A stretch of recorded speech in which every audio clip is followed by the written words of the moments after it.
year-end party ng Team Kalingap. May palaro nga ito na tinatawag na Apple Game. Hala!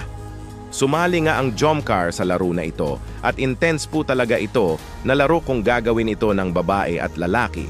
Kaya si Kuya Jomar ay may opinion na nga patungkol dito kasi sa laro po na iyan ay di po talaga tinapos ni Kuya Jomar o pinatuloy pa ito kasi nakitaan niya si Carla na mukhang di ito komportable sa kanilang ginawa.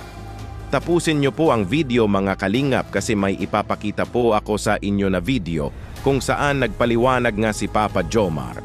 Magandang mapagpalang araw o gabi po pala sa lahat. Maraming salamat po sa pagdalaw niyo muli sa aking munting channel. Goal po ng channel na ito ay bigyan po kayo ng latest update at reaction na din po patungkol sa mga beneficiaries ng Kalingap. Palagi pala po nating suportahan ang ama at founder ng Kalingap na si Kuya Val Santos Matubang at kanyang anak na artistahin na si Idol Kalingap Rob. Maraming salamat po. Team ng Kalingap na pinangunahan ni Idol Kalingap Rob at Kuya Val ay nagsasaya nga sa pagtatapos ng taong 2023 at imbitado nga ang buong Kalingap Angels at andyan nga si Carla at syempre andyan din ang ka-love team niya na si Papa Jomar. Expected naman po siguro ng lahat na pag magkasama po talaga ang Jomcar ay may kilig moments po talaga. At nangyari na nga ito sa isang games na tinatawag na Apple Games na ang isang apple ay pinapasa-pasa sa bawat tao.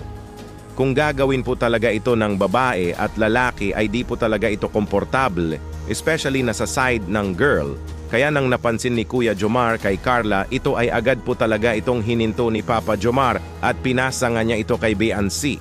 Doon mo talaga makikita na isa po talagang napakamarespeto na lalaki si Jomar na di po talaga niya tinitake advantage ang laro na iyon.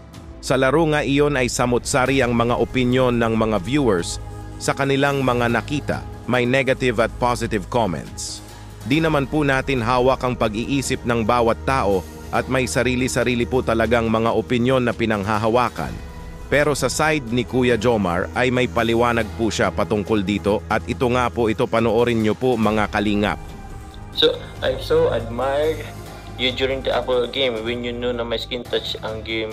You're such a gentleman. You did not take advantage of the situation. I thank you for the Walton family.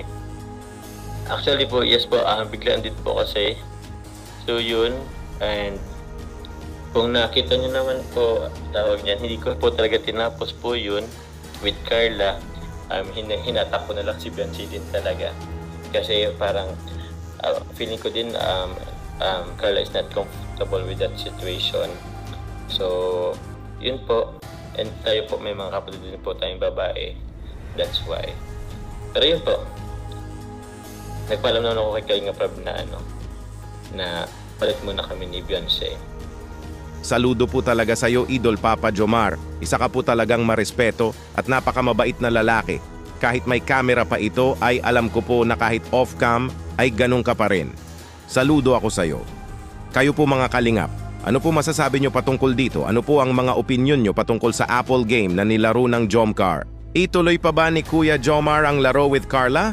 O tama lang ang ginawa ni Kuya Jomar na itigil ito? Mag-comments lang po kayo, pag-usapan po natin yan sa comment section. Dito muna lang po tayo sa reaction video natin ngayon. Happy New Year sa lahat. Ingat po kayo palagi and God bless us all.